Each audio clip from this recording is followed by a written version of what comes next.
Sadakya Chaksurun Miritam Yena Tasmai Sri Gurave Namaha Sri Chaitanya Manobhistam Stapitam Yena Bhutare Swayam Rupa Karamayam Darati Swaparantikam Vandeham Sri Guru Siyata Parakamanam Sri Gurun Vaishnavam Cha Sri Rupam Sagadatam Sahagana Raganatam Vitam Stam Sajevam Sadvaitam Savadutam Parijana Saitam Krishna Chaitanya Devam Sri Radha Krishna Padan Sahagana Lalita Shri Vishakan Vitam Cha Nama Om Vishnu Paraya Krishna Pastaya Bhutare Srimati Bhaktivedanta Swami Tinamani Namaste Sarasati Devi Gauravani Pacharine Nirvishesa Sunyavadi Praskita Desadani Sri Krishna Chaitanya Prabhu Nityananda Sri Advaita Gadadhar Shiva Sari Gaur Bhakta Vrindam Hare Krishna Krishna Krishna Hare Hare Hare Ram Ram Ram Hare Hare.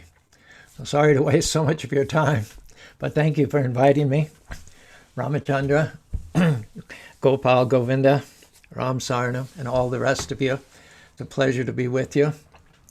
We'll work out the kinks at some future time. And I have to say that a lot of people on my own Facebook page, when I put your poster up, they said, is it going to be about book distribution? Because it's a whole stack of Prabhupada books there. That wasn't the intention exactly. Balancing the books has to do with when we deal with unfair situations in our lives and people betray us or stab us back or do us wrong. I think you'll agree with me, none of us can go very long without someone being jealous, someone being envious, someone talking behind your back, without being cheated in a business deal or a friend not keeping their word. It just doesn't seem right, does it? When you're doing your best and someone else puts you at a disadvantage. Their choices set you back. They affect you negatively. Krishna says in the Bhagavad Gita, everybody follows my path in all respects. Ye yatam mam pradhyate tam stataiva bhajame mavartmanabhutate manusha parta sarvashaham. As they surrender unto me, I reward them accordingly. Or as they fail to surrender me, they get the according reactions as well. What Krishna is saying here is that he sees what it is that you're going through. Who did you wrong? How they walked away and left you to raise those kids. How they manipulated things and made you look bad. How they were dishonest and cheated you out of your rightful possessions. Krishna's message today is, don't worry. He's going to balance the books. If there's a deficit in your account, he's going to make up for that. You don't have to take it upon yourself to right the wrong, to get even. You don't have to clear your reputation. You don't have to vindicate yourself. Why not? Because Krishna's going to settle the accounts of his devotees. You're not at the mercy of that situation. You're not at the mercy of how other people have treated you. Others don't control our destiny. They may have walked away, said things that damage your reputation. Seems like they put you at a disadvantage. But our message today is to stay encouraged.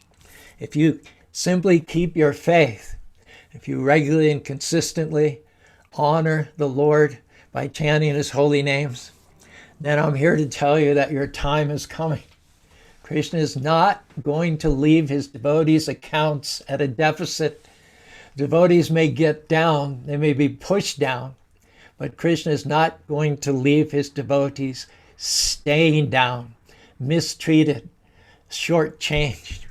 No, if you've been faithful to Krishna and kept him first place, get ready, payback's coming. Why? Because Krishna's a just God. You don't have to settle your account. He's going to settle the accounts of his devotees. Prabhupada writes in the book On the Way to Krishna, in this connection, there's a story of a little boy, 5 years old, named Dhruva, who belonged to a royal family. In the course of time, his father, King Uttarpanada, tired of his mother Suniti and deposed her as his queen. He then took a younger wife, Surichi, as queen, and she became a stepmother to the boy. Now, Suruchi, as we all know the story, was very envious of Dhruva, and one day, as Dhruva was trying to sit up on his father's knee, she insulted him. Said, "Oh, you cannot sit on the throne or the lap of your father because you are not born of me." Fourth canto, Srimad Bhagavatam, 8th chapter, 13 verse. Tapasharada purusham tasyaivana grahena me garbaitam saratmanam yadvichashi napasanam. If you at all desire tapasaraja purusham, to rise to the throne of your father, tasyaiva grahena me, you have to please the Supreme Personality of Godhead, garbaitam sandyatmanam, take your next birth from my womb, yadrichashi nipashanam, and then you'll attain your goal. Well, naturally, imagine if you were a child, you approached your father, you loved your father, you were dedicated to your father, you'd done nothing wrong, and you approached your child, you wanted to crawl up in his lap, or you stood before him with your eyes closed, and you expected a pat on the back, a pat on the head. How shocked, how surprised, how astonished, how potentially traumatizing it would be if instead of getting a pat on the head, you got a vicious slap on the face. Wouldn't you be insulted? Wouldn't you react violently, especially if you had the blood of a warrior flowing through your veins? Dhruva was deeply insulted by the slap-leg words of his stepmother. And he went to his mother, Suniti, and explained that his stepmother, Suruchi, had insulted him by keeping him from getting up in his father's lap. Suniti says to Dhruva, "What can I do? Suruchi is younger. She's a favorite of the king. He's made her the queen over me. And just as he's elevated her over me, he's elevated her son, Uttama, over you. And now Uttama, instead of you, is the heir apparent." And that was unknown, unheard of, unprecedented in that day, because the first son always was in line to be the king. It was a grievous wrong. It was a grievous insult. Dhruva said, "Is there any way I can make things right?" And then Suniti said something very interesting. She said, "The words of your stepmother, although they were very hard to hear, and she intended to hurt you as deeply as she possibly could and discourage you by uttering these words to put you down, I'll have to admit they were true." Because unless one is favored by the Supreme Personality of Godhead, nobody can achieve any success in life. Said man proposes and God disposes. So what happened was Suniti agreed with Suruchi's advice, that Dhruva engage himself in the worship of the Supreme Personality of Godhead. Indirectly, the words of Suruchi were a benediction for Dhruva Maharaj, for because of the influence of his stepmother's words, he became, as we shall see, a great devotee. What were those words that Suniti said? 19th verse, 8th chapter, 4th canto of the Srimad Bhagavatam. Atishta tat tata vimatsaras tam. If you will just lay aside your vimatsara, your envious attitude, ukvam samat patri yad avalikam, you will discover that the ukva samapatra, the words of your stepmother, yad avalikam, are actually true. Aradya dokshada padam padam. You have to seek the shelter of the lotus feet of he who is beyond our senses. And if you do that, yudrijashi dyashanam uttamo yata. If you do that, then in fact, you will be able to ascend to the throne that's been usurped by Suruchi in favor of her son, Uttama. Now, how do we make sense of this in our own lives? Of course, we all know that sometimes life is not fair. C.S. Lewis, he said that the feeling of unfairness within each one of us is a signpost pointing to God. For example, when we see a movie, do we not want to see justice done? That's what a happy ending is usually about. We want to see wrong righted. We want to see the good guy win, and we feel cheated if virtue doesn't triumph. In fact, feelings like that are so universal that Lewis felt they are evidence that we are created in the image of a just God. Now, the good news is that Krishna never brings you out the same. He makes the enemy pay for bringing on that trouble. Someone may have tried to push you down, said things that were hurtful, or you didn't have a good childhood. There was a lot of abuse, manipulation, jealousy. But when Krishna settles the accounts, balances the books, you're not only going to get what you were owed, but you're going to come out increased, promoted, honored, better than if that trouble had never happened, better relationships, better position, better opportunities. At this point, Dhruva said to his mother, "Okay, where is Krishna?" She said, "I understand so many great saints and sages go into the jungle and the forest to find God. They spend some decades there, and when they ever reappear, they say they found God in the forest, in the jungle. They undergo great austerities and penances in order to see Krishna there." Taking this advice of his mother, Dhruva went directly to the forest, and he began performing severe penances. He saw on the way Narada Muni, who said, "Ato nivartitamesha nirbanastavale yatishante bhavan kale sresim samupashyate." Narada said, "This is dangerous. This will not be successful for someone of your tender years. Go back, cool your heels, keep a low profile for a while, and then when you're a little older, come back. Try again." Dhruva was bound and determined. He said, "I'm here to win it, and I'm not going back," showing his Kshatriya spirit.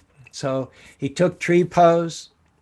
For a period of time, he stopped eating, followed by another period of time in which he stopped drinking, followed by another period of time after which he stopped breathing, merging the incoming breath into the outcoming breath. The whole universe was choking up. People found it hard to breathe, probably just like our COVID patients. And eventually the Lord appeared before him face to face, and he fulfilled all of Dhruva's desires. Imam prashamtam imam sanjivayati akala shaktir shraja damna anyam chahasta charana shabanavidin pranam namo bhagavataya parushaya tubhyam. Krishna touched the head of Dhruva with his conch shell, at which time Dhruva said, "All my senses, it is as if they had been sleeping. It is as if I had been sleepwalking. But upon the touch of the conch shell of the Lord on my head, all my senses have exploded with sensation, with intensity, with ecstasy." So whatever vengeful attitude he had, whatever material appetites and ambitions he had, they were all dissipated. Kechid kevala bhakta vasudeva agamduta niharam iva bhaskara. Just as the fog is dissipated by the rising sun, all those feelings of vengeance and anger disappeared from the body of Dhruva. So the Lord satisfied all of Dhruva's desires up to and beyond the limits of his imagination. The Lord granted that Dhruva would rule his father's kingdom for 36,000 years and never grow old. He would have the same unchangeable senses.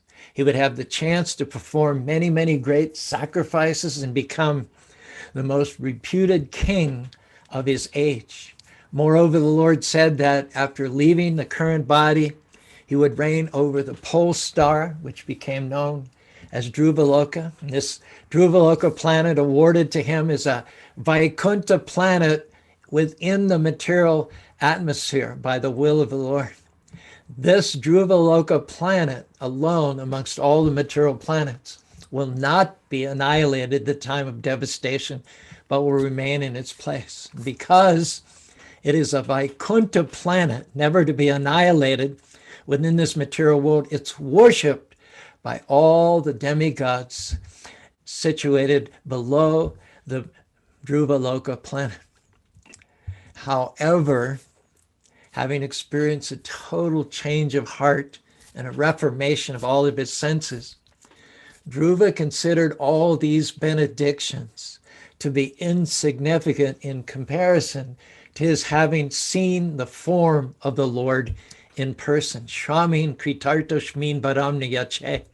My dear Lord, I was searching for some broken glass, but seeing you, I have found the most valuable jewel. I no longer care for my Father's kingdom because I am fully satisfied. In spite of Dhruva having been cleansed of all his material desires, he did not leave the forest empty-handed. Krishna caused him to not only get his kingdom back, but in addition, promoted him after the current lifetime in his self-same body to preside over the Dhruva Loka planet. What was that? That was Krishna balancing the books in return for only 6 months of devotional service on Dhruva's part. Dhruva entered the forest loaded down with burdens, loaded down with pressure, loaded down with discouragement. But when he left the forest, he was loaded down with blessings. He was loaded down with joy. He was loaded down with favor. Similarly, we may have been in some unfair situations. Seemed like the struggle, the loneliness, the depression was always going to be there. Seems like it was our destiny, our fate. But can we tell you no? If you stayed in faith, chanted the name of the Lord consistently, kept him first place, your time is coming. Krishna is not going to leave your accounts in a deficit. Prabhupada said, when one is actually connected with Krishna, he is totally satisfied. That satisfaction is infinitely greater than the so-called enjoyment in this material world. That is the satisfaction resulting from God realization, and that is the perfection of yoga. He's saying to us, quit worrying about people who have done you wrong. Quit losing sleep over that person that left you out, that contract that you were manipulated out of. They may have manipulated you, but they cannot manipulate Krishna. When he's ready to pay you back, all the forces of darkness can't stop him. He'll make things happen that just don't make sense. Cause people to be good to you that didn't even like you before. Open doors that should have been slammed in your face. Promote you when you weren't the most senior most person. Why? Because Krishna is a just God. Things may be unfair, but Krishna himself is fair. He saw that Dhruva's account was in deficit, the oldest son of his father, the king, next in line for the throne, but not being treated fairly, cheated of what was his by birthright. That did not go unnoticed. In the 36th verse of the 10th canto, the 10th chapter of the Bhagavad Gita, Dyutam chadayatam ashmi tejas tejashinam jayoshmin vivashayoshmin sattva sattvataham aham. You want to cheat? You want to talk bad about someone behind their back? You want to take advantage of them at a business deal? Krishna says, I'm a better cheater than any other cheater. You want to cheat Krishna's devotees? Krishna will end up cheating you big time. Krishna can be more deceitful than any man. God is supreme. So if he chooses to deceive someone, then no one can surpass him in deceit. Prabhupada says Krishna's greatness is not just one-sided, it is all silent. When Krishna appeared before Dhruva, he anointed Dhruva out in the forest, in the jungle. He didn't need the permission of Uttanapad. He didn't need the assent of Saruchi. Out in the forest, Krishna anointed Dhruva as the king. You and Krishna are a majority. The whole world may be against you, but if Krishna is for you, Krishna has the final say. And when Dhruva returned to the palace, full of grace, full of favor, full of blessings from the Lord, all the citizens took one look at his effulgence, peace, calm, self-control, and they spontaneously chanted, "Long live the king! Long live the king! Long live Dhruva!" His stepmother, Saruchi, couldn't believe it. She almost passed out. Shortly after that, her own son was killed in a fight with some yakshas. King Uttapanada had been sorely missing his son, and when his son returned, he got down in great haste from his throne, and he went and he hugged his son with great affection. He was breathing very heavily. He hugged him to his chest, and he smelled his head. But Dhruva was not the same boy as the one that had left 6 months prior. Now he was completely sanctified by his spiritual advancement and having been touched by the conch shell, the Supreme Personality of Godhead. At this point, it says that Dhruva offered his obeisances to his father, offered obeisances to his mother, Suniti, and then he offered his obeisances at the feet of Saruchi. Prabhupada says it may be questioned why Dhruva Maharaj offered respect not only to his mother, but also to his stepmother, due to whose insults he had to leave home. The answer to that is that after having achieved perfection by self-realization and seeing the Supreme Personality of Godhead face to face, Dhruva Maharaj was completely free from all contamination of material desire. Feelings of insult or honor in this material world are never perceived by pure devotees of the Lord. Dhruva in this verse has been described as Sadjanagrani, the foremost of noble people. Nobody is more noble than a devotee purified by service to the Lord. Such a person is Dhira Adhira Jana Priya, has no animosity towards anyone, even those that have done him the grievous wrong. Yam navda chapanan manyate yajman stiku gurinapi vichalyate. Now Saruchi, seeing that the innocent boy had fallen at her feet, she picked him up, embraced him with her hands, and with tears of affection flowing down her cheeks, blessed him with the words, "My dear boy, may you live long. May you reign a long time." Krishna knows how to move the wrong people out of the way. Krishna knows how to vindicate you. Krishna knows how to promote you. You just do your part and keep doing the right thing. Trust Krishna to fight your battles, because no one can stand against him. All of us have people who come up against us. We all have things happen in our lives that aren't fair. But I've learned, if you just keep honoring Krishna, he's going to take care of the opposition. Hare Krishna, Krishna Krishna, Hare Hare, Hare Rama, Rama Rama, Hare Hare. We don't have to waste energy. We don't have to manipulate things. We don't have to try to pay people back. We don't have to work our way onto the throne.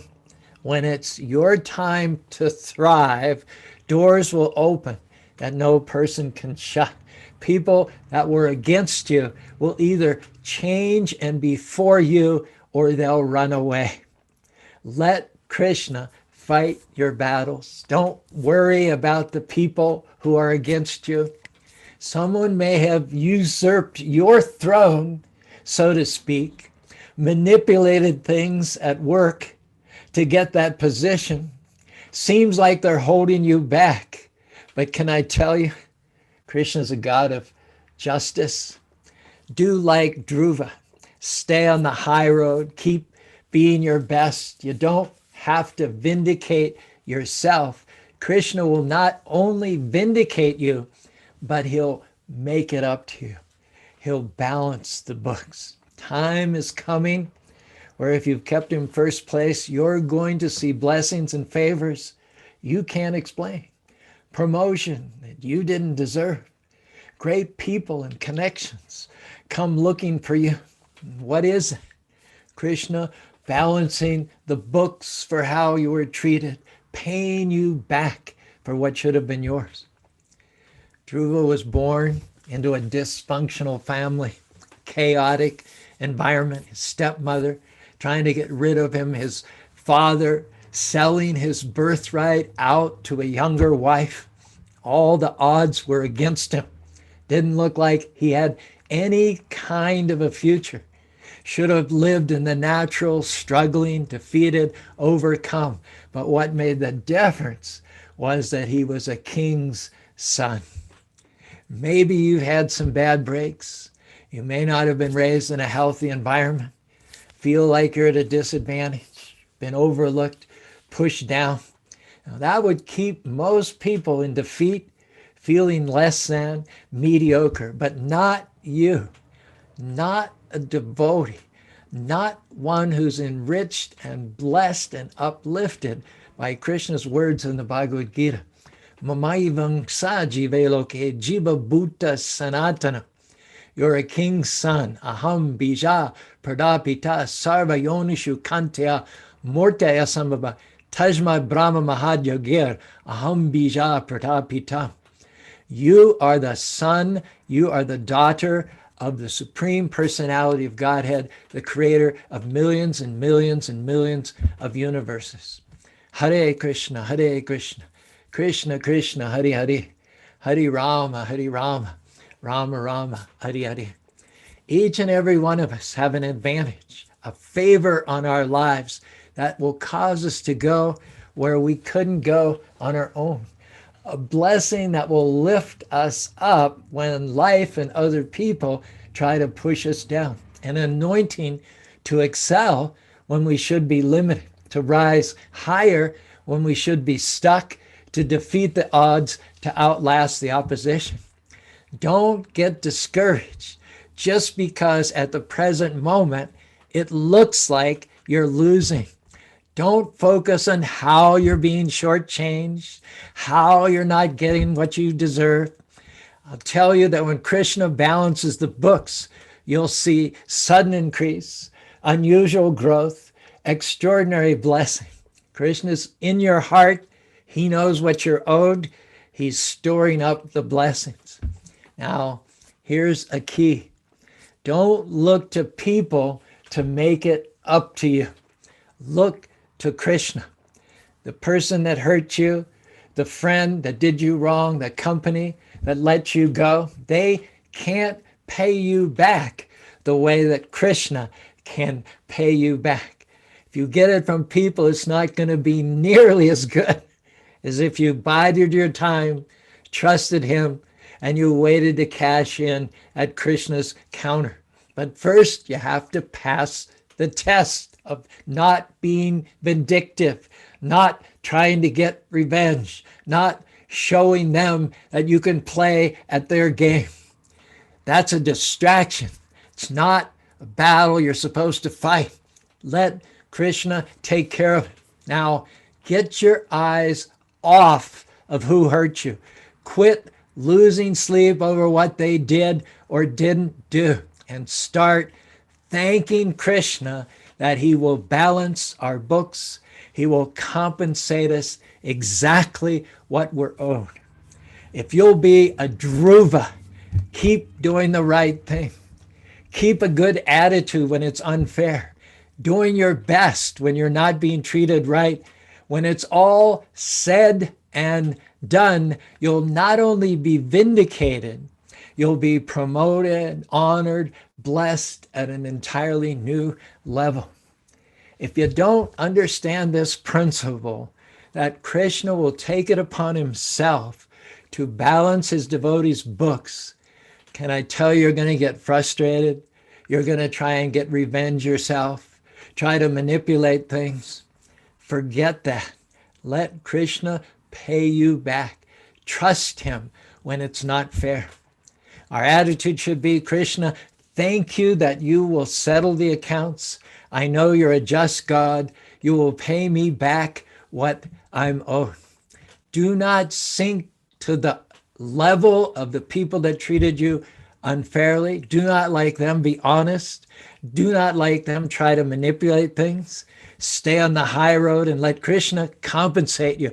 He'll do a much bigger and much better job than what you could ever imagine. Dhruva had been cruelly forbidden to get onto his father's lap. He was mistreated, bullied, taken advantage of by the adults. A 5-year-old boy looked like it was his destiny to be neglected, overlooked, second class, abused. Ironically, his persecutor, Suruchi, steered him in the right direction, gave him the very best piece of advice. And both his mother and his guru, Nada Muni, concurred with his stepmother's words. What happened? Krishna didn't just deliver Dhruva.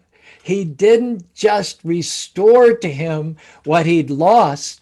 Now that would have been a great miracle. But when you're on Krishna's payroll, when you honor him with your life, your word, and your deeds, he's keeping a record of everything that you've owed, everything that you've been cheated of, everything that he wants to put on your hands so you can take more ground for the kingdom.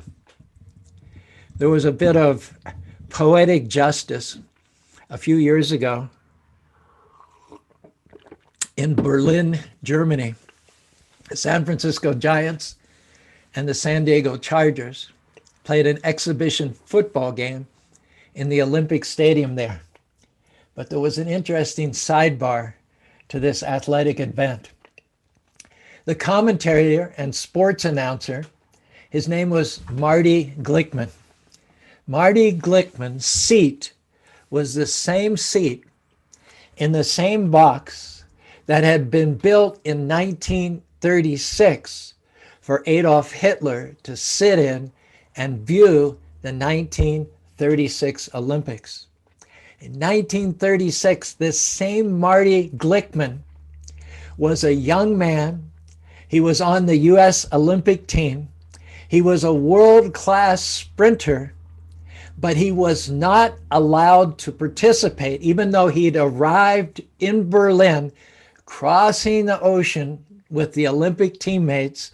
He was prohibited from participating in the American 400-meter relay team in 1936 because of Hitler's hatred for his Jewish background.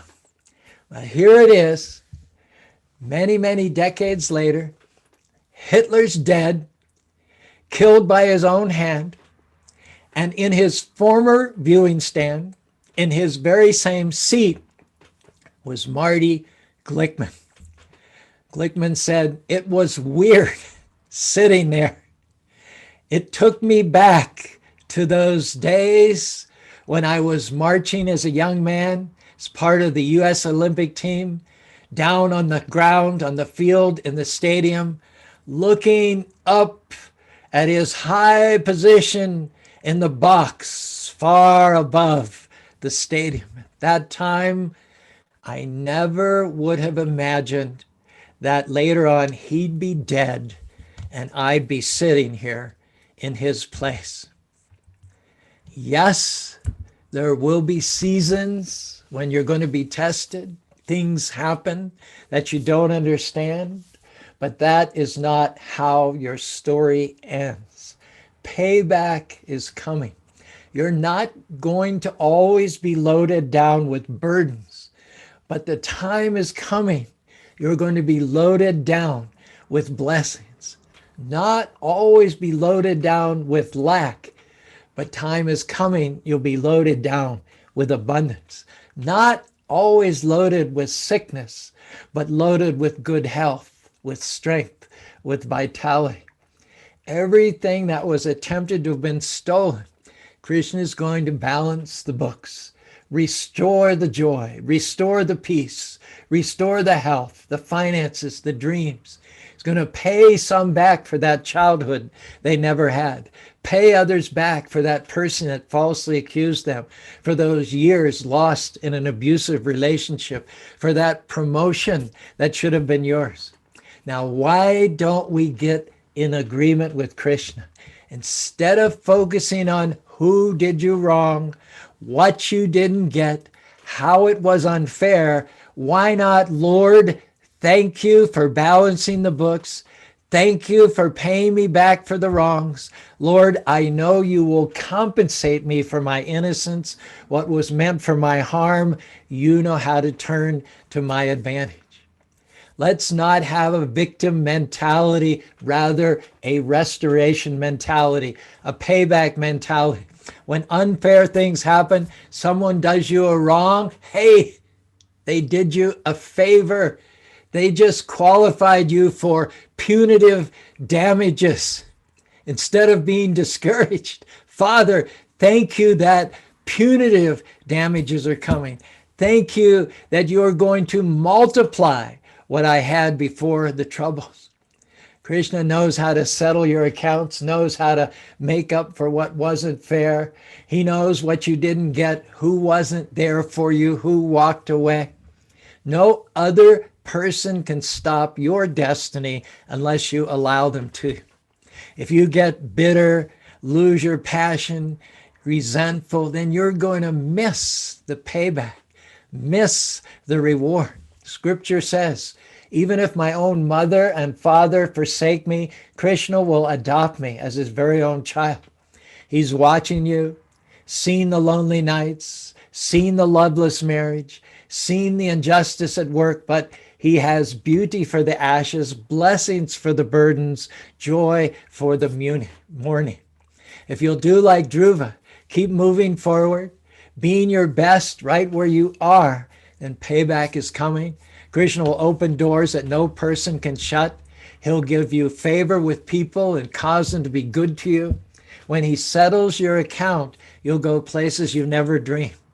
Think of Dhruva's own father turning his back on him when he was only 5 years old. Dhruva had plenty of opportunities to let that stop him. Betrayed by your own father.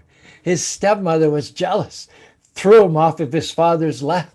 He could have thought, Krishna, my own family has turned on me. The people that should love me are now against me. Seemed like Dhruva would end as a failure. Rejection, betrayal, being yelled at, broken promises. Surely his story was over. And similarly, you may have also been in an unfair situation, even for a long time. You feel like it's never going to change. You're tempted to lose your passion, give up on your dreams. But don't we all have to deal with broken promises, betrayals, and unfair situations? Can we encourage you? Krishna has not forgotten about you. Sarvata paripadam tad, sarvata tsitiramakam, sarvata shrutimolake, sarmarita tishtati. He sees your faithfulness. He sees you chanting your rounds in the morning. He sees you pressing forward. He sees you being your best despite what someone said, despite how someone treated you, despite how they made fun of you. Hare Krishna, Hare Krishna, Krishna Krishna, Hare Hare, Hare Rama, Hare Rama, Rama Rama, Hare Hare. Like with Dhruva, Krishna is about to do something unusual in your life, uncommon, out of the ordinary. Suddenly you're vindicated. Suddenly you're promoted. Suddenly you meet the right person. Suddenly the people that are trying to push you down are moved out of the way. Your crooked places are made straight. You're thrust where you couldn't go on your own. What is that? the power of the Almighty God balancing the books. You may be in a deficit now. Life hasn't been fair. People left you out. Family member turned on you. The pandemic set you back. Stay in peace. Your time is coming. Krishna is going to make it up to you. What belongs to you is on the way. You don't have to go after it. It's going to come after you. The Lord always balances the book. I believe payback is coming, vindication, restoration, the right people, healing, promotion. Krishna is about to settle your accounts in this life and in the next life, take you back to home, back to Godhead. Hare Krishna, Hare Krishna, Krishna Krishna, Hare Hare, Hare Rama, Hare Rama, Rama Rama, Hare Hare.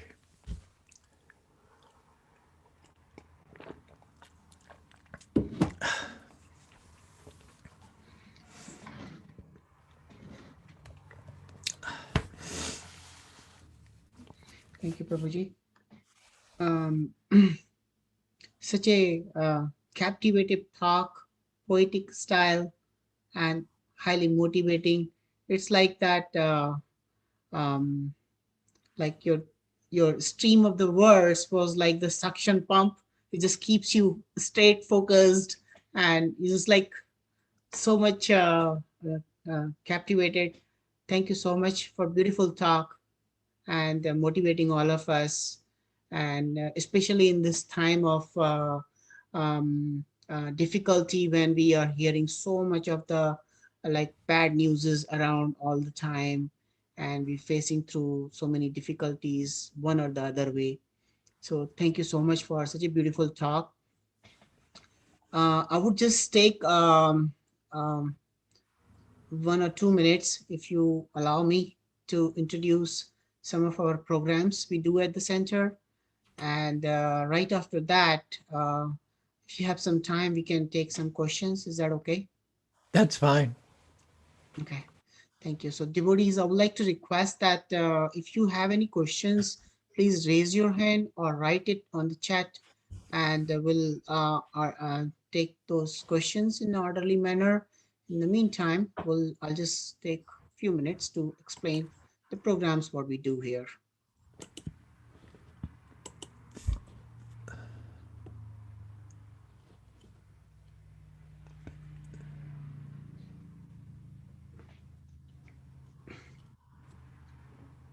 So, at ISKCON of Bergen, we do several programs in the week, and Sunday program like the one we have today.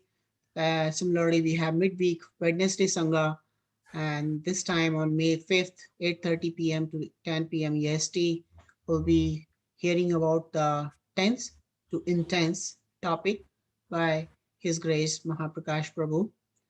He is also a very great speaker, very well known, and you don't want to miss it. I just want to say that please attend it, take the advantage of it. And we do the storytelling for the kids on Thursdays, 8:30 p.m. to 9, same Zoom. And this is one of our very popular program among the kids. Kids enjoy it. There's like quizzes after that. There's like pictorial presentations, and very nice program for the kids to enjoy. And Bhakti Vish programs happen on Fridays. Those who are interested, feel free to contact us. And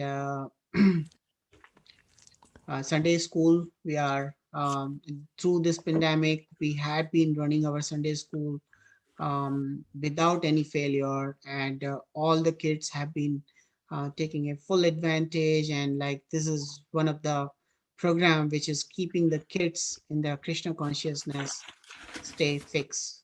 So this is one of the beautiful program. I would encourage those who are new and want to enroll their kids. The distance and the times are no limits now. You can still enroll to this program.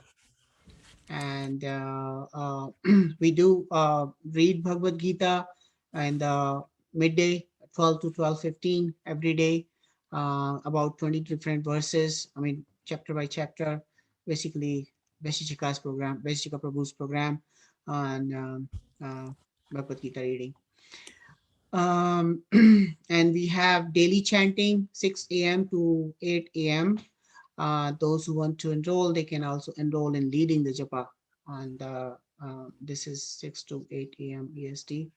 So that's about our programs. Thank you so much for allowing me to present it. And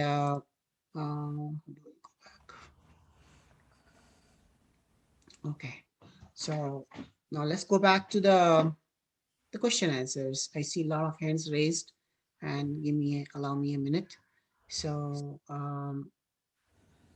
Ramchandra, you want to go ahead first? Can you hear me? Yes. Hare Krishna, Prabhuji. It's a very powerful, very enlivening, very uplifting class. Some of the examples you gave. Some things that struck me was one that you mentioned, that do not focus on negatives, or do not focus on if somebody hurts you. And Krishna will balance the books.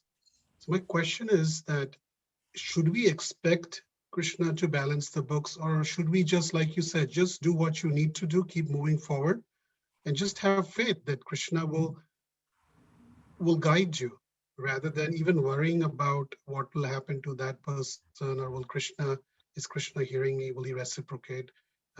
Is it okay to? We celebrated Ram Navami on Wednesday, the 21st. And, the whole injustice was done to Ram. Am I wrong? Am I right? It was Yes. just like Dhruva, he was pulled down from the lap of his father. So Ram was pulled down. He was supposed to be coronated on the next day. He was the darling of his father, the darling of her, even the darling of Kaikeyi, as far as her behavior had been up to date. There wasn't a single enemy of Ram in the whole kingdom. He was anointed to be coronated on the following day. There was no reason for him to expect any other outcome at all. There was absolutely no reason for that not to happen. And yet he woke up, and instead of getting a pat, he got a slap. So it happened to him. It didn't happen to Lakshman or Sita, didn't happen to Dasarath, didn't happen to Kausalya or Kaikeyi or Bharat. It happened to him. It was directly aimed, the viciousness, the vindictiveness was directly aimed at him. And it was the first time that anything had ever erupted like that in his whole life. And from people that up to that date had treated him as a son. Kaikeyi treated him. They thought that Kaikeyi was more of a mother than Kaushalya. So how easily it would have been for Ram to make it about him. It was about him, but did he make it about him? Did he go with the flow? Not at all. His mind immediately started thinking two great points that we all need to learn and take a leaf from Ram's book in our own life. Ram realized two things. The first thing is that God is ultimately in control. He's always on the throne. He's got you in the palm of his hand. Nobody can do you any harm in the long run. Nobody. Even in the way that he created you, you're eternal. Nenam chindanti sastani, nenam dadati, nanchenam society. You can't be cut, you can't be burned, you can't be dried, you can't be withered, or you can't be drowned. So nobody can ever do any harm to you. If you think it's an unfair situation, that's only your perception. And it's erroneous. It's faulty, because nobody can actually do you harm. Everything that happens, it happens not to you, but it happens for you. So that's the first thing. Devotees who are at the lotus feet of Krishna, there's no good, there's no bad. It's all just capital good. There's no small good, small bad. It's all capital good. Everything that happens for a reason. So Ram realized when he spoke to the citizens were fit to be tied. It's like nowadays we have so much loss of faith in the government. There was the police force is seen as an oppressive arm of the government, putting down ethnic minorities. The Black Lives Matter people have lost their faith in the ability of the police to rule impartially with justice. They're out in the streets. The people that stormed the Capitol on January 6th or whatever it was lost faith in the ability of the government to lead them.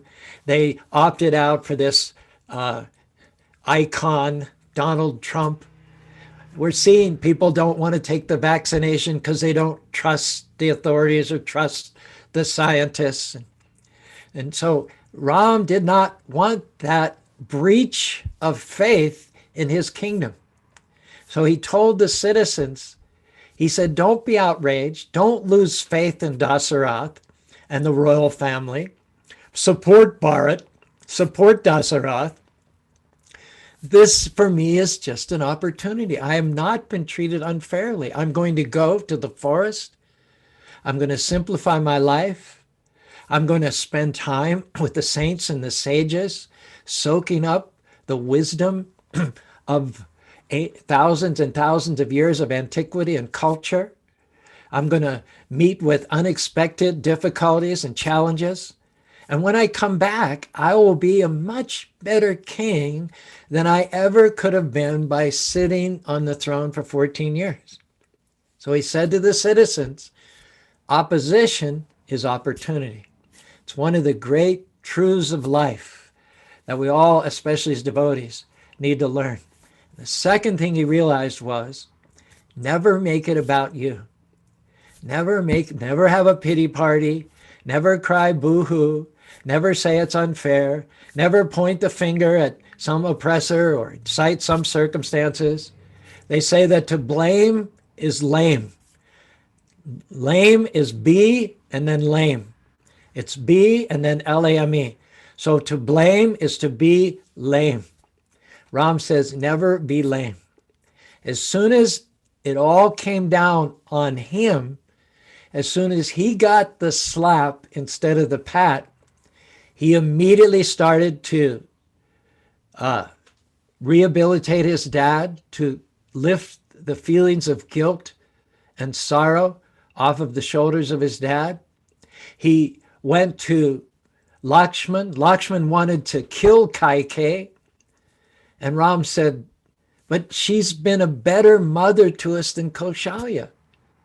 It's so uncharacteristic what she's done. Don't be mad at her. It must be fate.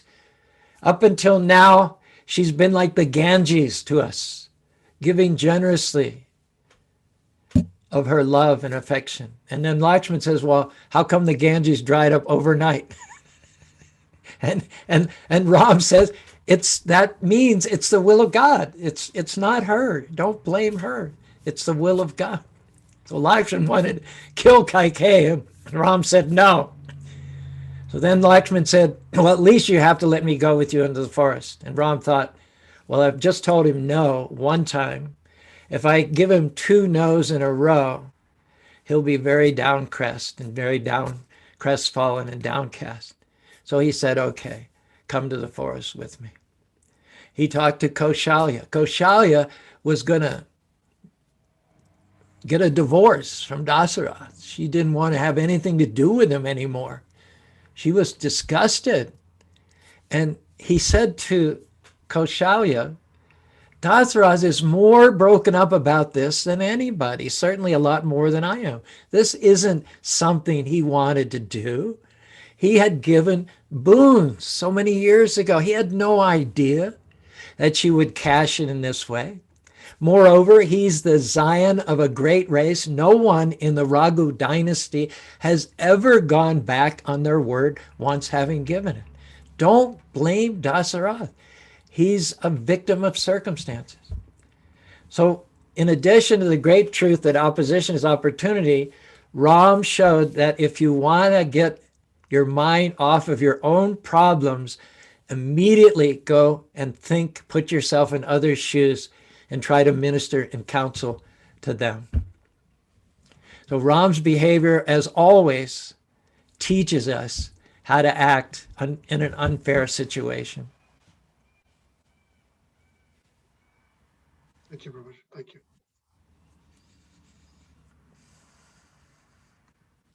Thank you, Prabhuji. Next question from Sulpa Santali Devi Mataji. Hare Krishna, Prabhuji. Danvat Hare Pranam. Krishna.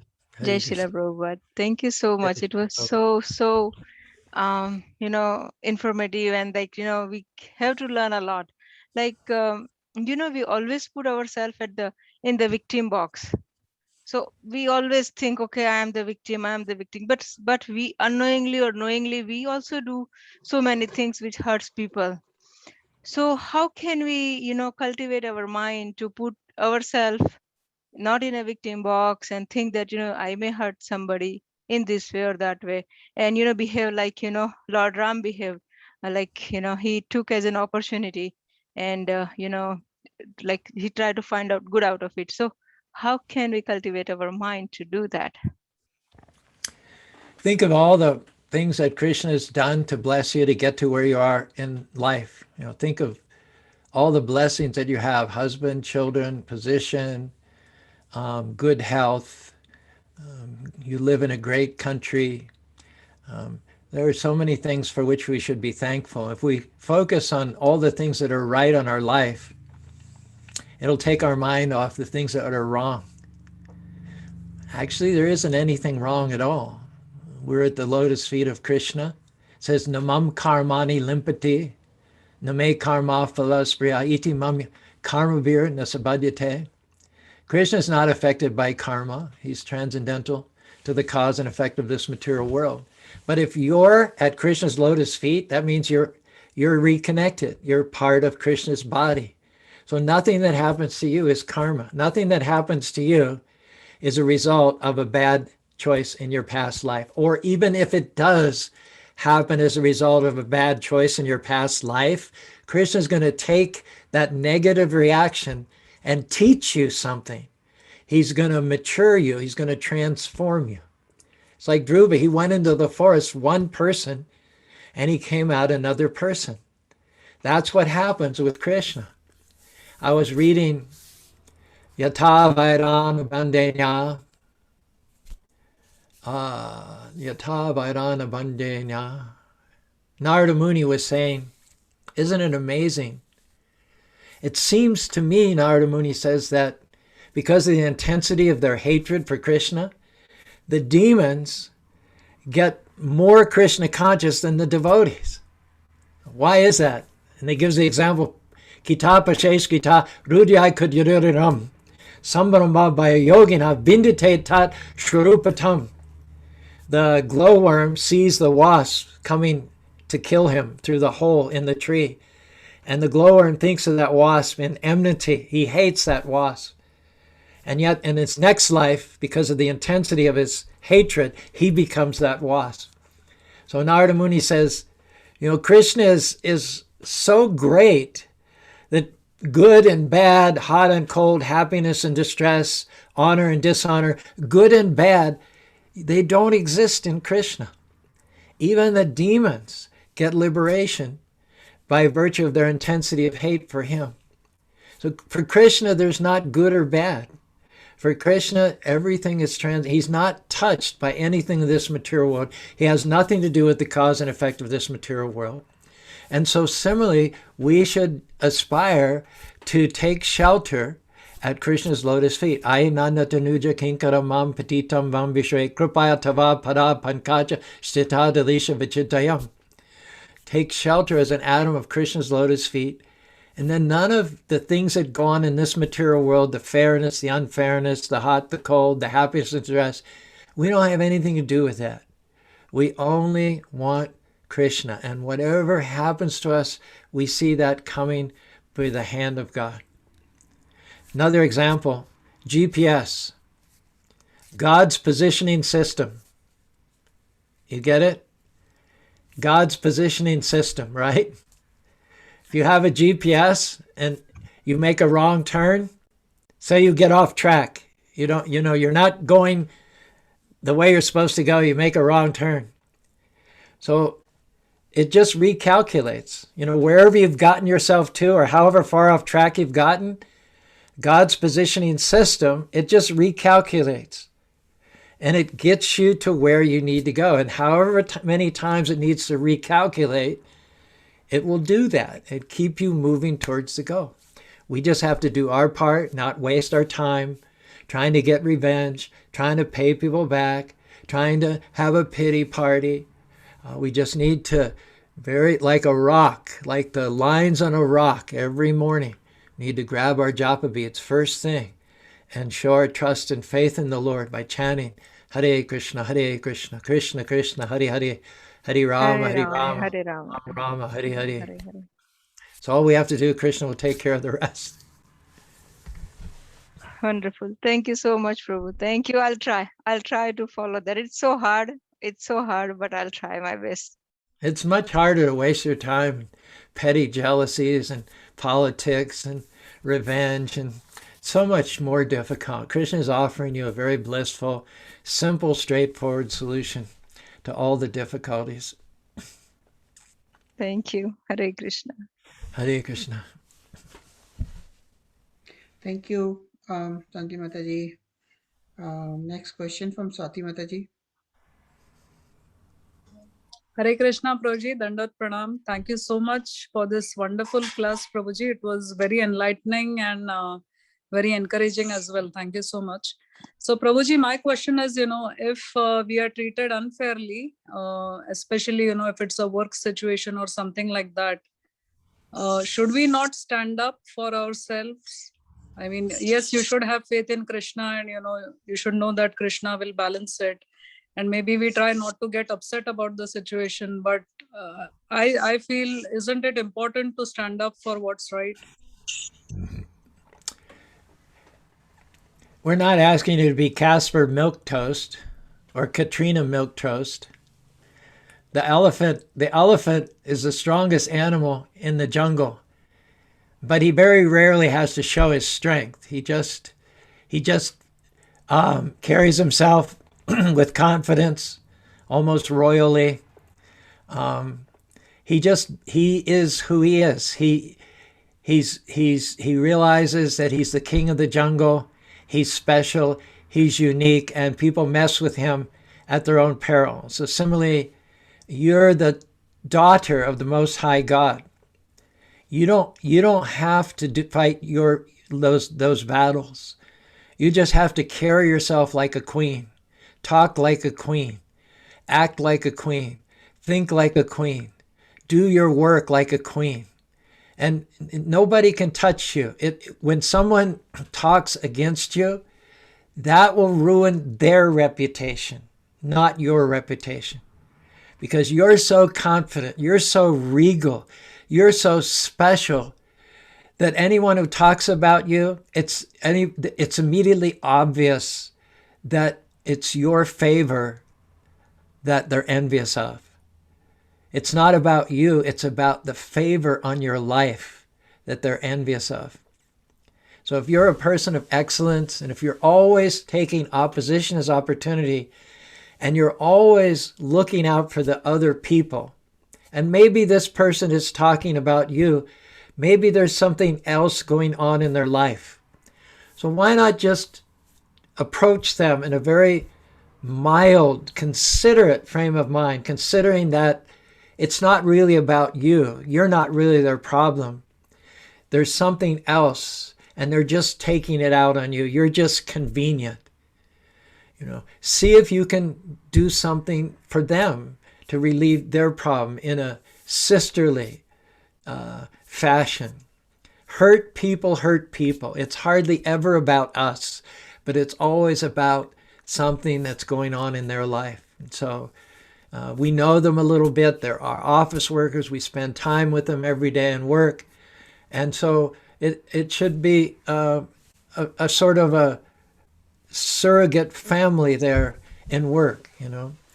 When your family members do something that is unfair, you don't feel like getting revenge on them. I mean, you live in the same house, you share the same bathroom. What's the point, you know?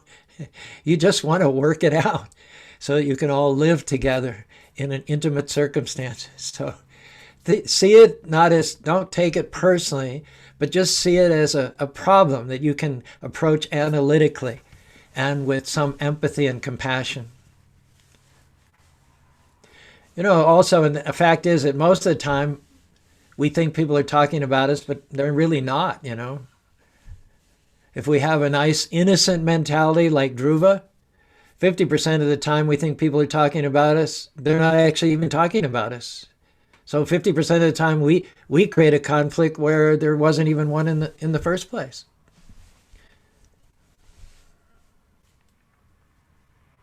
Thank you so much, Prabhuji. Hare Krishna.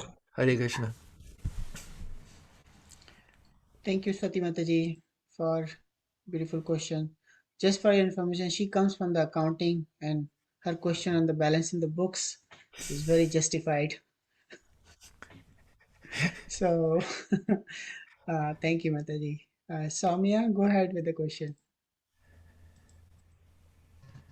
Hare Krishna Prabhuji.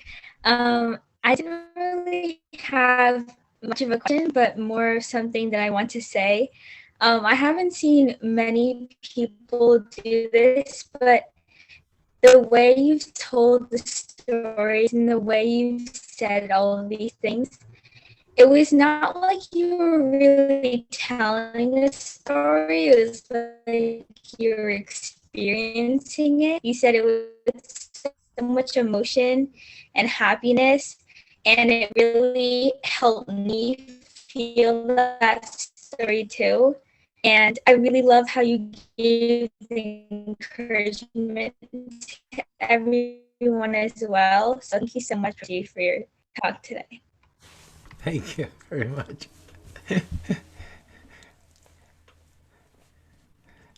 Sorry, so there was some disturbance in the sound, but I think she was appreciating that she loved the talk. It was very motivating. A little more, you know, not just telling the story, but maybe acting out a little bit. You know, identifying, putting ourselves in Dhruva's shoes, not only as challenges, but then when it all breaks through and he gets touched by the conch shell of Krishna, and there's an amazing catharsis there, an amazing breakthrough. You kind of, you know, you just feel that along with him. So I want to feel that, and so that's why I dramatize things a little bit, and maybe that helps others to feel a little bit of the same things too. And what's better feeling than to feel, you know, sort of the same things that a purely realized soul feels? That's in the arena of feelings. It doesn't get any better than that. Absolutely. Thank you so much. Thanks for your comments. Shraddha Mataji, go ahead. Prabhu, I guess somebody else raised hand before me. Oh, okay. It was Jai Draupadi Mataji who raised hand before, so I'll Okay. go after her. Yes. Mataji, you want to go ahead first? That's okay, Prabhuji. Shraddha Mataji can go. That's okay. Yeah.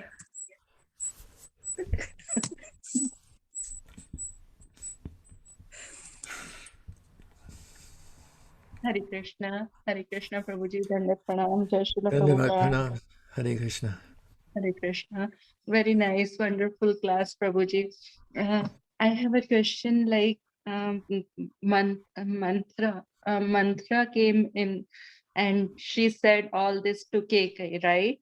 So like we should be quiet and like, but again and again it happens, and like for that situation, how can we handle all this? What is your question exactly? Like Swati Mataji asked about the office situation, right?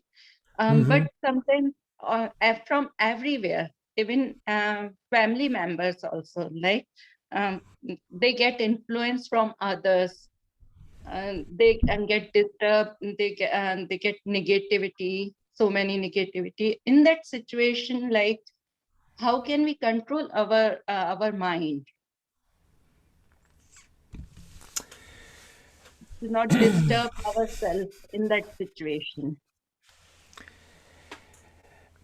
We have to thank Krishna. We have to keep being our best. We have to thank Krishna. We have to pass the tests.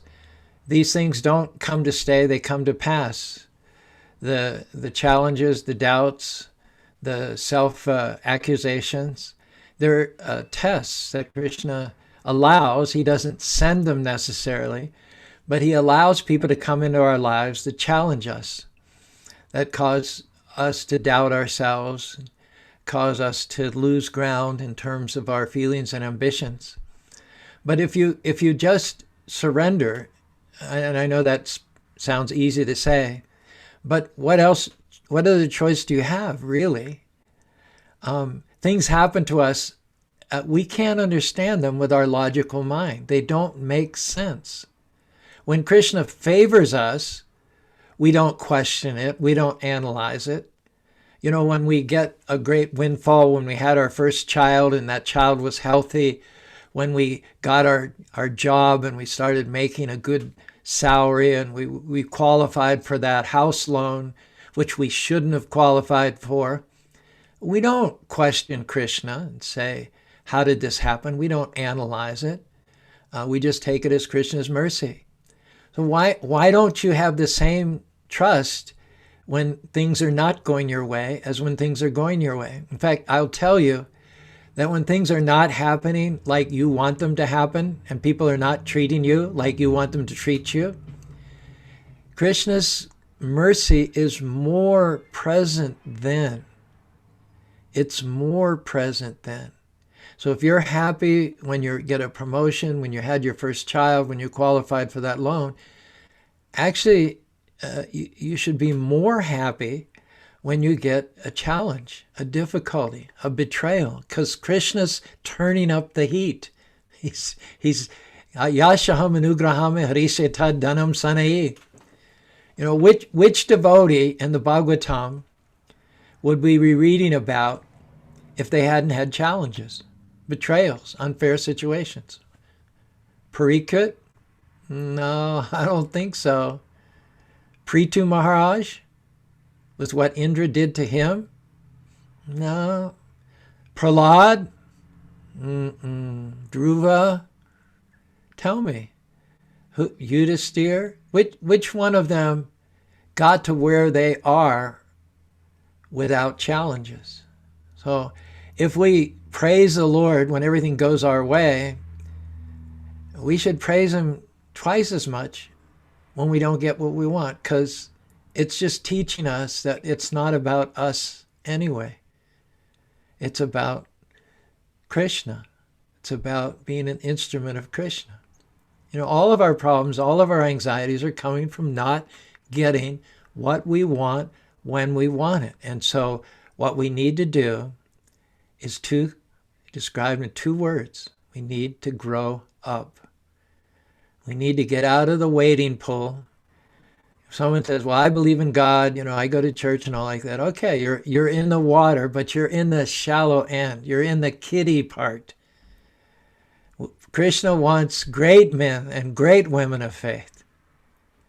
And so it's not enough to just small t, small r, small u, small s, small t.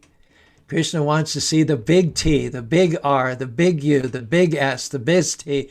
He wants to see you in the deep end, swimming on your own, getting across this ocean of birth and death. And that will never happen if he didn't send you challenges. Thank you so much, Prabhuji. Yeah, thank Hare Krishna. That's a beautiful answer. Thank you so much. you. Hare Krishna. Shraddha Mataji, go ahead, please. Hare Krishna Prabhuji, once again, an amazing, amazing class. 2 quotes from you that will go down in my book. To blame is to be lame, and opposition is opportunity. Wonderful quotes, I think. I can sustain for quite a long time on these two.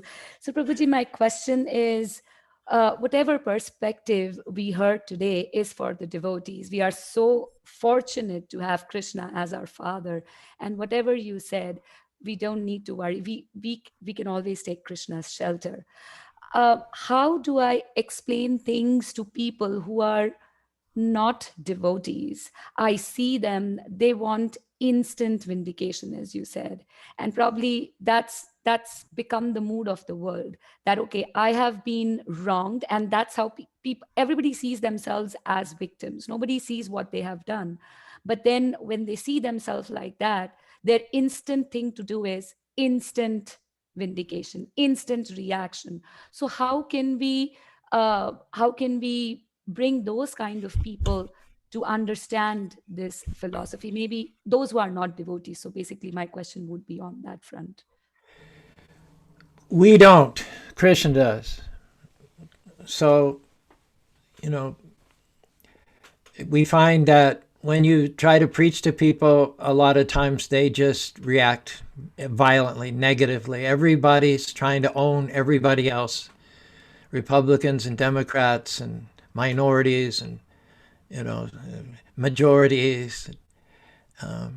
It's almost like you can't really have a rational, respectful discussion with anybody any day, anyway. So the first place we start is we just pray, because Krishna is in the heart of everybody, and we pray, and we, when you're at work or when you're out interacting, people are reading your life, your body language, how you conduct yourself, everything, how you drive, whether you get upset in traffic or, make obscene gestures to people or lose your clean talk. People are watching you. How you react when the boss asks you to, it's date night. You and your husband go out every Friday night, and it's a weekend, and the boss asks you to stay till midnight. How do you react? People are watching you. They're seeing how you react. 90% of the preaching we do is not with our words. It's not verbal. People are reading your life. Your life is your ministry.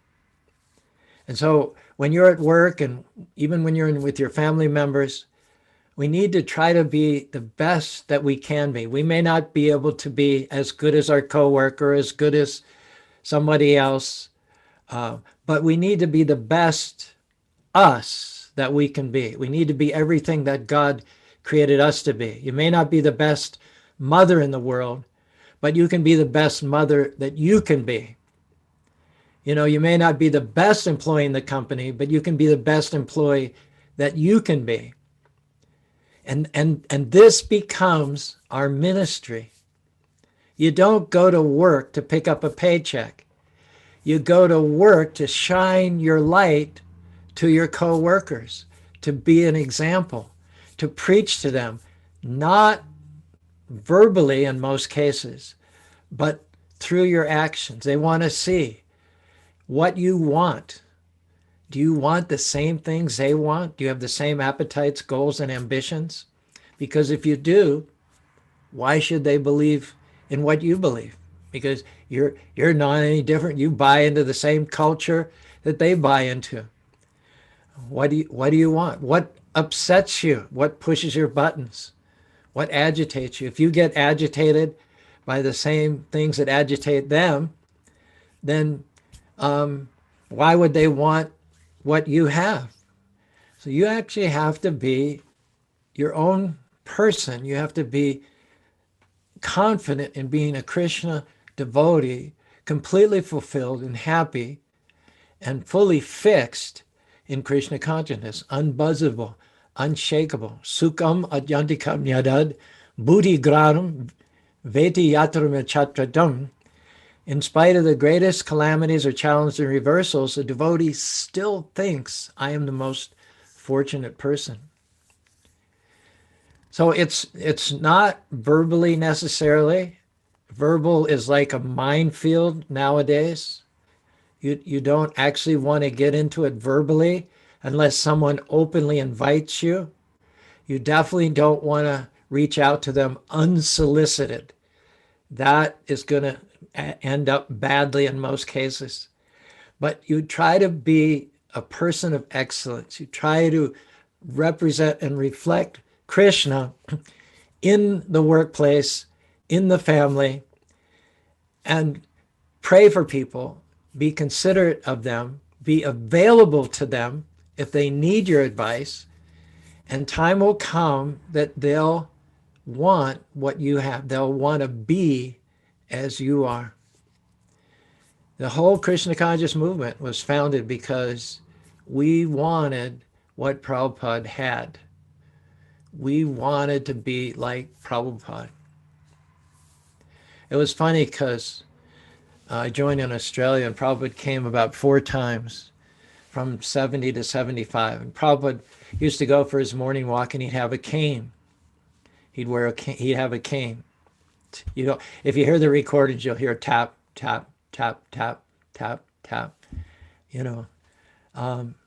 So the devotees, they want to be like Prabhupada, but they you know, they were just starting devotional service. So the only, you know, bridge they had was Prabhupada physically. You know, we hadn't even begun to understand who Prabhupada really was, but we could see how he acted. And so I wasn't one of them, but there were several devotees in their 20s that wherever they went, they had a cane. What do you need with a cane when you're 20? But this was their way of trying to get what Prabhupada had or be what Prabhupada was. So unless you're a person of excellence, you're not likely to influence others in the upward direction. Krishna Shakti Vina Nahi Tare Pravartanam. Unless you're Krishna conscious, you won't make others Krishna conscious.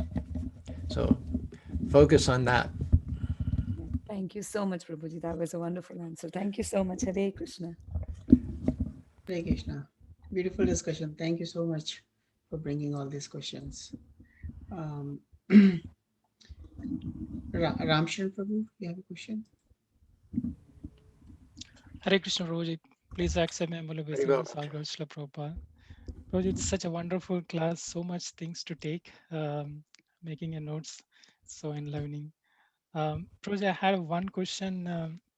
This is for a long time I had this question from the Dhruva Maharaj story.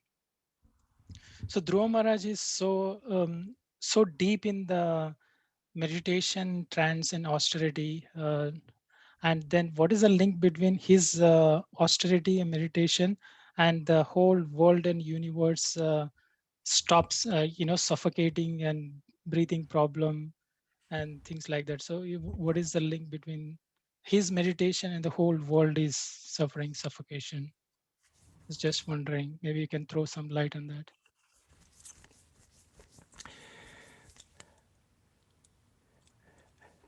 There's, I guess, Brahmananda. Brahmananda is kind of a state of consciousness in which you identify with the universe. Have you heard that? Brahmananda? Prabhupada uses it in that context in a couple of purports here and there. Brahmananda. So Dhruva had somehow or other become so one with the earth as an organism. He had so much synchronized himself with the earth itself that what he was feeling echoed itself far and wide across the planet. Also, it was the Lord's plan to show how even a dispossessed, immature 5-year-old devotee, by virtue of Krishna consciousness, and isn't that all of our situation? We're just Keshaga Satikaba, we're 1/10,000th the size of a tip of a hair. We don't really have much power in and of ourselves. And yet when we identify with the Lord, when we become one in purpose and one in consciousness with the Lord, when our thinking is the same as the Lord's thinking, when our willing is the same as the Lord's willing, and when our thinking, feeling, willing, thinking, feeling, and willing is the same as the Lord's, then we get the gravity of the Lord himself. We actually get the Lord's wind behind our sails. We're able to do things that otherwise we wouldn't be able to do. In the natural, one 70-year-old penniless man getting a free boat ticket to America would have died homeless and neglected on the streets of New York City. I mean, that's what anybody would have predicted. The lady who gave him his ticket said, "Swamiji, you'll die. I'll only give you the ticket on the condition that I wash my hands. I did everything I could to dissuade you, to stop you, but you would not be dissuaded. You would not be stopped. So now it's no longer on me." And that's what should have happened. And in fact, Prabhupada's godbrothers went to Europe and London, and they had Bhaktisiddhanta supported them. He bought them tickets. He gave them spending money. And yet they were not successful. They should have been. They had a better chance according to the odds, but they were not successful. And so Prabhupada showing that by faith, anything is possible. It said faith can move mountains. Faith can plug up the universe. Faith can stop the breathing. Anything can be achieved by faith. An old man, 70 years old. A young boy, 5 years old. Look at the examples in the Bhagavatam. They're not always the best looking. They're not always the strongest. They're not always the ones that you would expect to be victorious. Krishna likes to pick the underdog. He likes to show his power through those from whom you would least expect it. And so if you feel like you're not at the level of somebody else, you don't have the vocabulary they have, you don't have the resources, you don't have the connections, you're exactly where Krishna wants you. You're the prime candidate for Krishna to use. His stepmother thought she could pick on him. She thought there'd be no consequences. What can a 5-year-old boy do? Son of an older, out of favor mother? That's the mentality of a bully. Who can I pick on that has no power to retaliate? I'm safe. But it was Dhruva's faith that made him, in fact, so powerful that the whole universe couldn't breathe. So we were talking this morning in a Zoom call about how faith it's just like it's a tool. It's not logic versus faith or rationalization versus, it's not reason versus faith, but it's using our God-given powers, whatever we have, with faith. Faith is the secret weapon. It's the weapon of mass instruction, if you like, of the devotees. It's the great leveler. It takes those who are down and puts them at the top. It takes those who are at the back and puts it in the front. So that a 5-year-old boy could stop the breathing of the whole universe, that shows the power of God through those of great faith.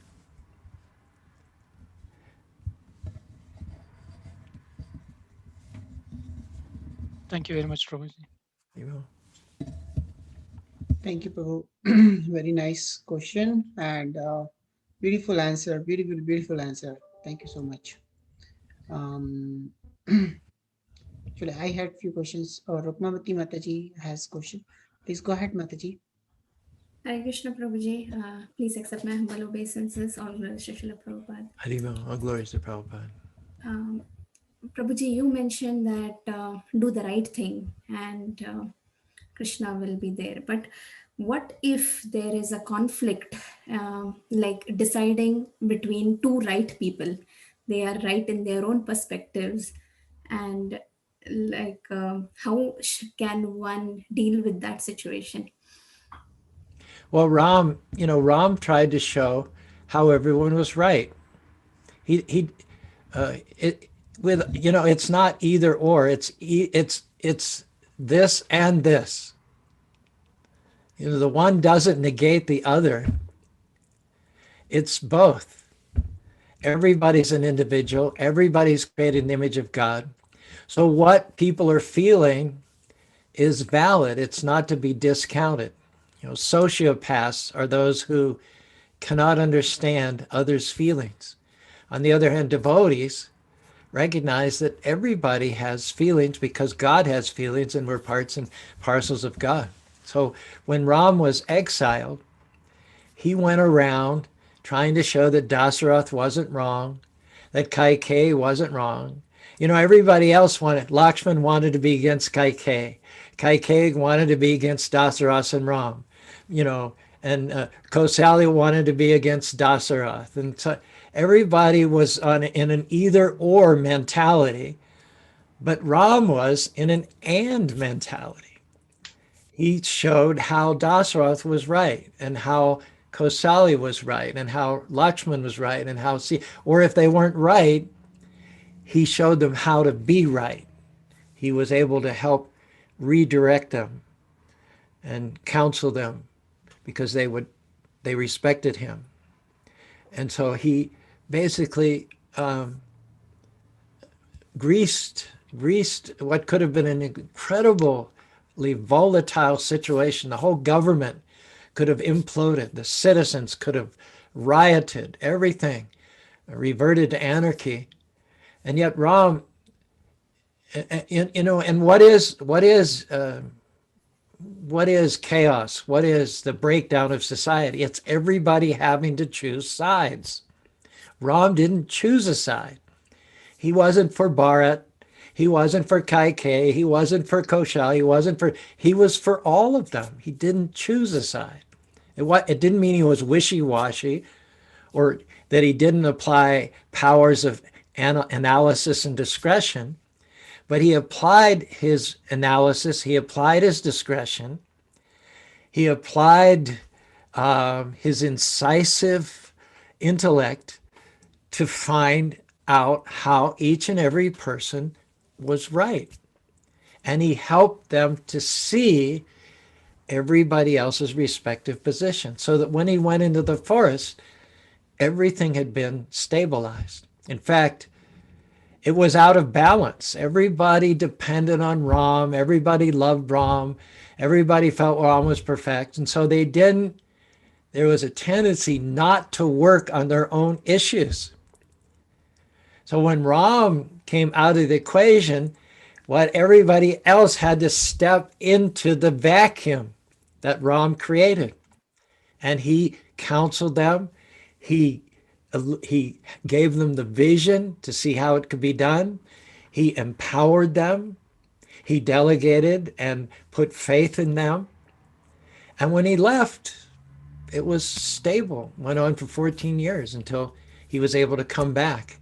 And not only had Ram matured and become a better king in exile, but everybody involved in the incident, Kaikeyi, Kausalya, Lakshman, Bharat, they all became better by virtue of it as well. So they didn't waste time trying to be bitter or get revenge or fight against each other.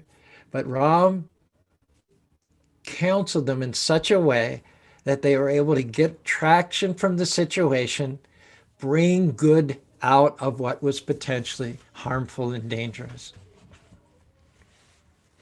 So how can we develop those qualities? Consideration means to try to put yourself in the other person's shoes, try to understand, why they think the way they do, why they say what they say. There's a famous story about a black man who went to a Ku Klux Klan rally, and he didn't go with any preconceptions or challenge. He went with the idea that, they have some validity. There's some reason why they think the way they do. And so he approached with a very conciliatory attitude. I want to know, guys. I want to know. I'm not assuming you're wrong. Let you tell it to me. Let me hear it from the horse's mouth, and then I'll make up my mind. And so a lot of times, you don't, and you don't have to solve the problem, but basically you can just say to the person, what is it? Can you tell me about it? And maybe just in the telling of it, barriers will be broken, walls will be come down, fires will be extinguished. So this black man, he became best friends with the whole clan. He didn't go out marching with them or anything, and they probably didn't go out marching as much after they knew his point of view as they had before. So the point is, there actually was some grounds for coming together between the black man and the Ku Klux Klan. It's just they never talked before. You just went on all these assumptions. Thank you so much, Prabhuji. Hare Krishna. We live in Trump. We live in the most Trump state. I don't know what your politics are, but we live in the biggest Trump state. More people voted for Trump in Utah, percentage-wise, than any other state. And these are really good people. I mean, these are really good neighbors and friends. They gave us money to build the temple, and I may not agree with them on all things, but there's a lot more that I agree with them on than what I disagree with them on.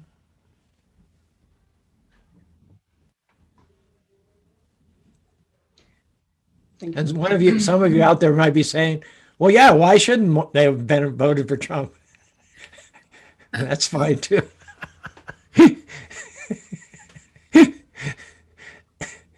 Absolutely.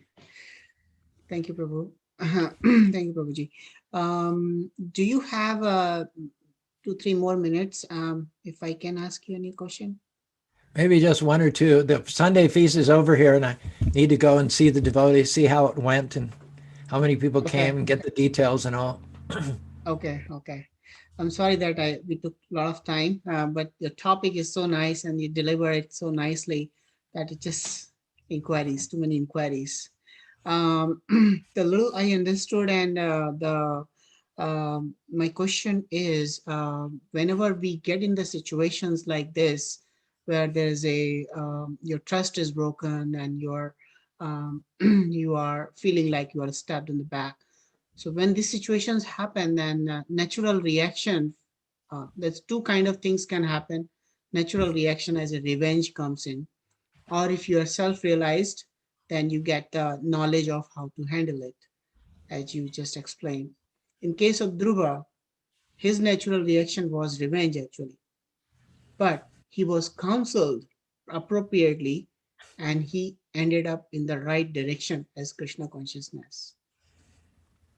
Even like all the most cases which you mentioned, like Kaushalya, Mata Kaushalya, she was in the revenge kind of attitude, but she was counseled by Lord Ram and she was done. Now my question is that when we end up in that situation, I'm just speaking for myself. I'm not a self-realized person.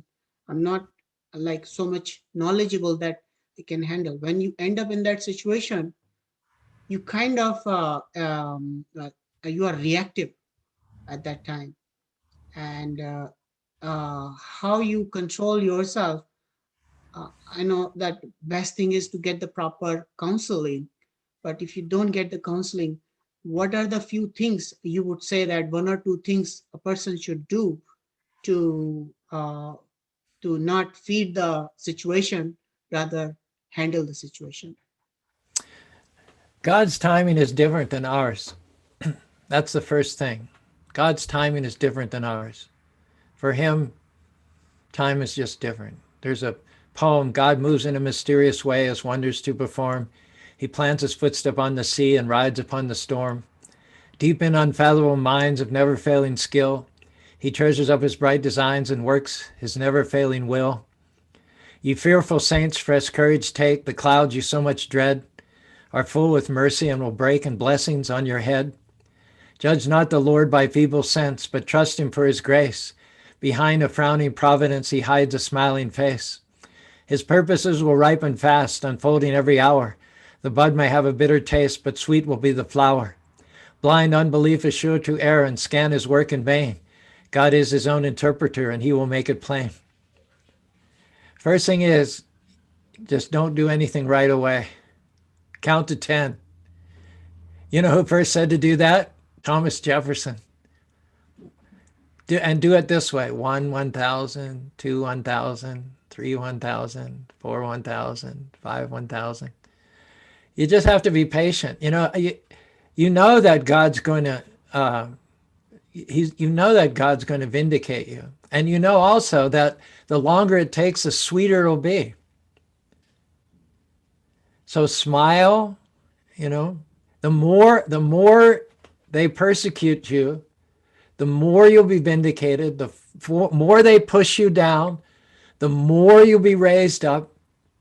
You just have to know this in your soul. It's your enemies do you a favor because God is in control. They don't do anything that he doesn't allow. It may not be something that he initiates or even condones, but he wouldn't allow it if it wasn't going to help you get to where you need to go. And it'll take time. Another short poem is, the mills of God grind slowly, yet they grind exceeding small. Though with patience he stands waiting, with exactness grinds he all. Think of time as like a spice. When you cook, it's the spices that give taste to the recipe. So time is one of the spices. Your revenge will come better, sweeter, and more fully if you leave it up to the Lord. He does it in time. You want to just do something right away. Let me tell you, what you think you've been offended, you think you've been betrayed, you think your back's been stabbed. Most of the time, you're wrong. Most of the time, you're wrong. That's just you and your crazy mind. Bandaratmat manastasha. You're exaggerating. You're making a mountain a molehill most of the time. So for your own good, you shouldn't do anything because it's probably 90% your imagination. And even if it's not, what power do they have to harm a devotee? What power do they have to lay a finger on a devotee? On the other hand, Krishna is in their heart. He's in the atom. He controls everything. Not a sparrow falls to the ground, not a blade of grass. So his payback will be more thorough than anything you could ever imagine. And the more time it takes, the better it's going to taste. So don't be in a hurry. Don't do anything rash. And think, the longer this takes, the bigger and better will be the ultimate victory. We had a guy, one of our neighbors, his name is, well, I won't say his name, but when we wanted to build the temple, we actually had the permit, but then he passed around a petition for all the neighbors to sign to block the temple, to block the construction of the temple. We live on sort of a ridge, a high ridge, and the radio station tower is there. Radio towers are always on a high place. So we live on one side of the ridge and he lived on the other side of the ridge, maybe, a few hundred yards long. And he didn't want to stop the building of the temple. He was more shrewd than that because they're LDS and they've had a lot of persecution. So he knew not to want to stop. But instead of building a 50-foot high temple on top of the hill, he wanted the building department to force us to build a 30-foot high temple on the bottom of the hill. And he got a bunch of neighbors to sign the petition. In the petition, it said the temple will be an eyesore. So it went before the Board of Adjustments. There were 5 of them. We had our architect, we had our lawyer. It was the longest city council meeting ever. And 4 voted to keep the plan as it was, and 1 voted against us. So he was defeated. So we went ahead and built the temple. So that was in temple opened in 2001, 20 years ago. 3 years ago, he came to me and he said, Caru, you want to buy my house? And I said, well, I don't really have money, and I can't get a loan because I don't have any personal income for the last 50 years. He said, I'll sell you my house interest free, owner finance, interest free. I said, well, that's an offer I can't refuse. So I put a down payment. I bought his house, 2 acres of land, 7,500 square foot house on 2 acres of land. I won't tell you what the purchase price was, but no interest and owner finance. We didn't have to go to the bank for a loan. And so he moved out with his wife and I rented it to somebody else. So he comes back to me after 3 months. He says, my wife doesn't like the house that we moved out to. And practically at this time, he's like tears in his eyes, almost on bended knee, throwing himself at my mercy. Caru, can I rent my house back from you? So that was 17 years later after he tried to stop the building. 17 years. And oh, I can tell you how sweet it was. I couldn't be angry at him. I was feeling so much joy. Krishna, you're the greatest. Krishna, you're the best. Krishna, you settle the accounts, I was quite happy to rent it back to him. And we're good friends. So, it's when you have that element of God's greatness in the mix, you don't really lower yourself. You don't degrade it. Samam pasam hi sarvata samavastam nahi nasyatmanam tatoyanti. Seeing everyone equal as children of God, one does not degrade oneself by the mind. We're very good friends.